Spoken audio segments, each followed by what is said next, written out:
I guess, fifth row, yeah. Yeah, I'm from northern Nigeria, and in very recent times, for those who followed international news, you will know that northern Nigeria has been under a series of bombings and attacks by a fundamentalist Islamic group called Boko Haram. And Boko Haram simply means we are against Western culture, Western influences. But as a religious leader within the same context in northern Nigeria, I have friends who are leaders of Islamic thought who would say to me, we do apologize for what these fundamentalist groups are doing. And that leaves me in some quagmire, because I think the issue for me really is when you talk about Islam, and as it is with any other religion, as a matter of fact, sometimes it would seem that the opinions and the views of the fundamentalist groups is not often always the accepted opinion, general view of that religion, either Christian or Muslim. So the question really for me is, can the West live with not just Islam? I think if that's the question, the answer may be yes, as it is in my context.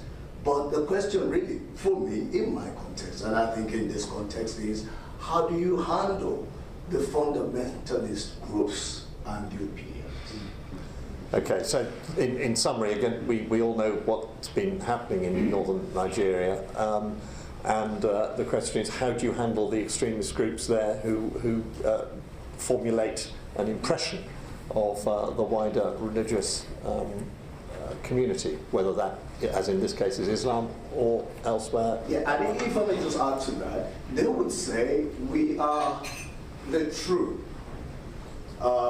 practicing group. But others from the same religion would say, no, that is not Islam. How do you address that? Okay. Okay, I'll go first because I will turn the question to Tim. I mean,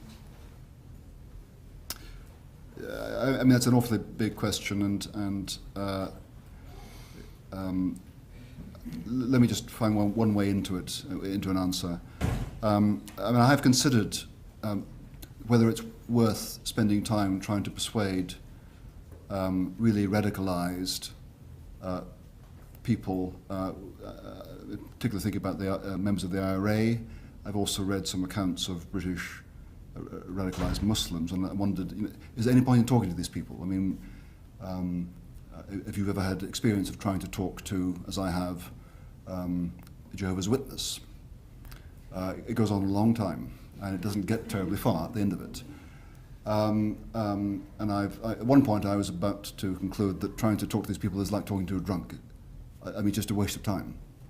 But then I was reading, I read accounts of two members of the IRA who became disillusioned, and of several members, several radicalized British Muslims who changed.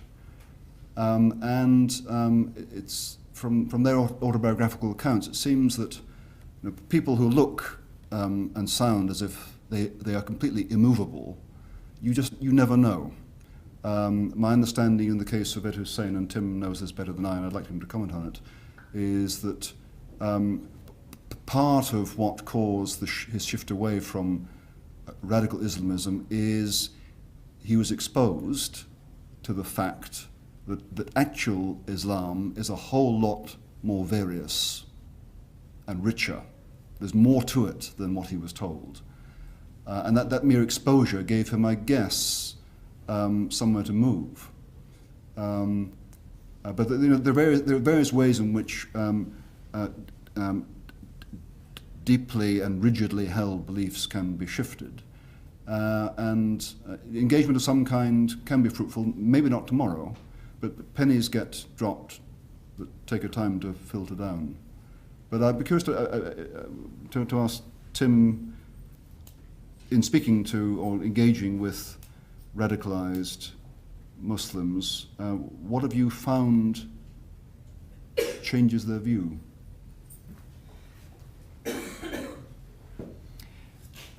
The problem of the radical violent fringes is something that goes back to almost the beginning of Islam itself. There have been people who have taken that absolutist view. The classical response, I guess, could be summarized as follows. You can do one of two things.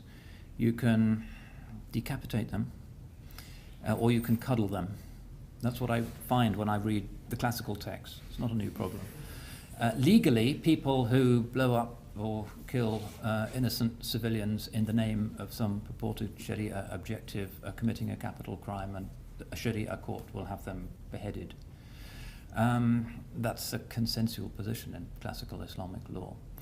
It doesn't really get to the heart of the problem, I guess, in which case the issue is getting to know them, trying to reach into their outraged souls and to see what's wrong.